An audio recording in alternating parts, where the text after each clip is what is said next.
ఒక లాయర్ గారు ఒక్కడే రైలులో ప్రయాణిస్తున్నారు.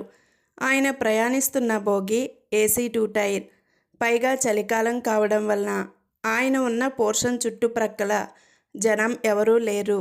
ఇంతలో అక్కడికి ఒక అమ్మాయి వచ్చి, మర్యాదగా నీ దగ్గరున్న డబ్బులు మొత్తం ఇచ్చేయి, లేకపోతే నన్ను నువ్వు ఏదో చేయబోయావని అరచి గోల చేస్తా అన్నది. ఆ లాయర్ గారు ఏం మాట్లాడకుండా ఒక కాగితం తీసి ఏదో రాసిచ్చాడు. అందులో ఇలా ఉంది: అమ్మా, నేను పుట్టి చెవిటి మగవాణ్ణి. మీరు చెప్పింది నాకు అర్థం కాలేదు. కాస్త ఈ కాగితం మీద వ్రాసి ఇస్తారా?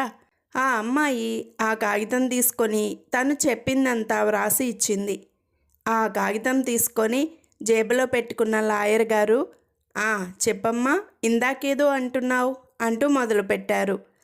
2 2 ఎంతే అడిగింది తల్లి. 6 గుక్కపెట్టి ఏడుస్తూ అంది 5 ఏళ్ల కూతురు. నీకెన్నిసార్లు చెప్పానమ్మా, అయినా గుర్తులేదా? కాస్త కోపంగా అంది తల్లి. 6 మళ్ళీ గుక్కపెట్టి ఏడుస్తూ అంది కూతురు. నీకు టిఫిన్లో 2 పూరీలు ఇస్తే తినేశావు, ఇంకా ఏం మిగిలింది నీ దగ్గర అడిగింది తల్లి. పూరీ కుర్మా మిగిలింది అంది కూతురు. భర్త కాఫీ అడిగితే కళ్ళద్దాలిస్తున్నావేంటి అన్నాడు. భార్య కాఫీ ఇక్కడ పెట్టి పావుగంట అయింది, కళ్ళజోడు పెట్టుకుంటే కనిపిస్తుందని చెప్పింది. నర్స్, కళ్ళు పరీక్షించుకోవడానికి వచ్చారా అని అడిగింది రాముని.